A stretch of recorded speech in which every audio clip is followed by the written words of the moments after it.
President Charles de Gaulle's speech on the independence of Algeria. In 23 days, the Algerian problem in its substance will be resolved for France. Algeria will determine its own future. Algeria and France will be able to cooperate organically and regularly with each other.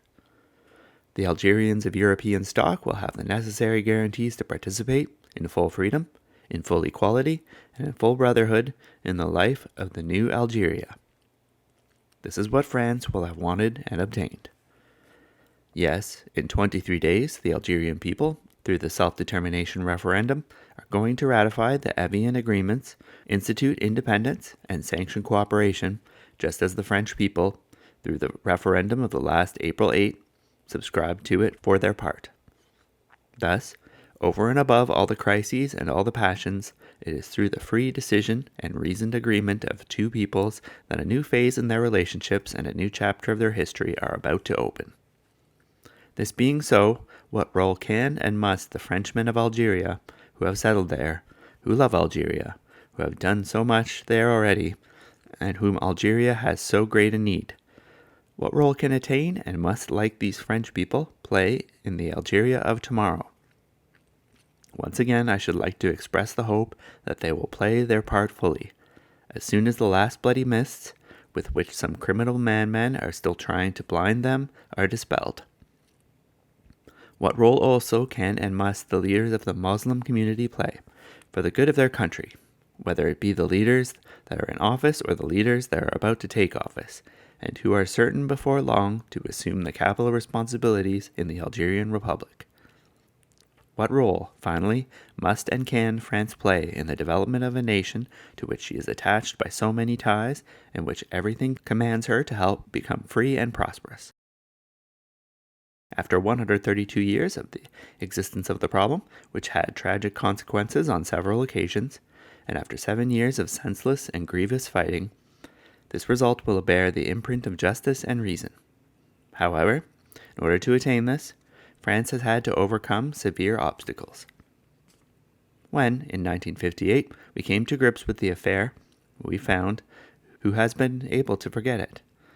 The powers of the Republic drowned in impotence, a plot of usurpation being formed in Algiers and drawn toward France by the collapse of the state, the nation suddenly finding itself on the brink of civil war. At the same time, the Muslim rebellion, having reached its climax and banking on our domestic crises, declared itself determined to triumph by arms, claimed to be sure of obtaining world support, and offered the French community a single choice for its future: the suitcase or the coffin.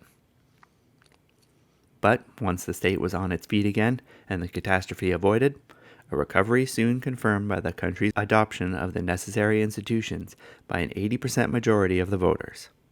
It was possible, step by step, to bring the affair to its end. And it was necessary that, in Algeria, our army have control on the battlefield and the frontiers so that no failure could in any way jeopardize the will of France. It was necessary for us to squarely adopt self-determination and cooperation as political goals, while the implementation of the Constantine Plan was making all Algeria realize how essential France's aid was for its life. Thus the rebellion, renouncing its excesses and responding to the wish of the masses, came little by little to take the road to peace, to establish contact with us, and finally to conclude agreements permitting Algeria to express its will with full knowledge of the facts. It was necessary that the international attempts at interference and pressure, which were multiplying endlessly, have no hold over our policy. It was necessary that the successive plots be shattered. The affairs of the barricades, the insurrection of April 1961, and, since then, the desperate acts of terrorist subversion carried out, alas, by Frenchmen who resort to assassination, theft, and blackmail. All uprisings aimed at forcing the hand of the government, at shaking its foundations, toppling it, and hurling France into the abyss. What had to be done was done.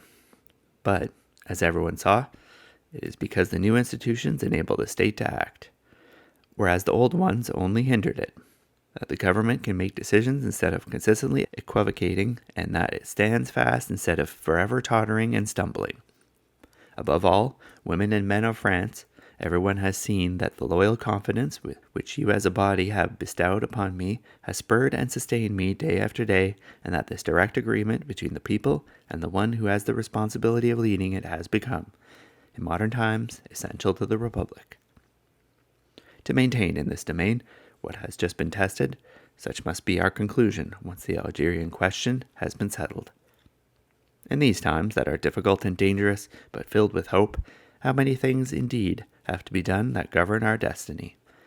To pursue our development in the fields of economy, welfare, population, education, science, technology, to practice cooperation with those states of the world, above all those of Africa, with which we are linked by virtue of ideals, language, culture, economy, and security.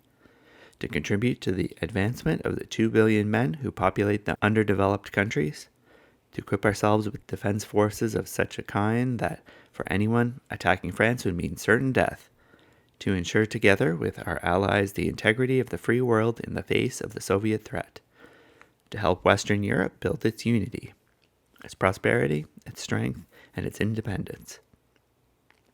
To hasten the day when, perhaps, the totalitarian regime, having lost its virulence and lowered its barriers, all the peoples of our continent will meet in an atmosphere of equilibrium, common sense, and friendship.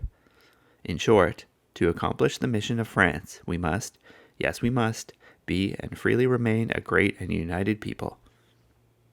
For the past 4 years, despite all the storms, this is fundamentally what we have been, as we then decided to be, overwhelmingly and solemnly, by means of universal suffrage. Justice and efficiency have thereby received their due. Women and men of France, we shall, by the same means, at the proper time, have to make sure that, in the future, and above and beyond men who pass, the Republic may remain strong, well-ordered, and continuous. Vive la République! Vive la France!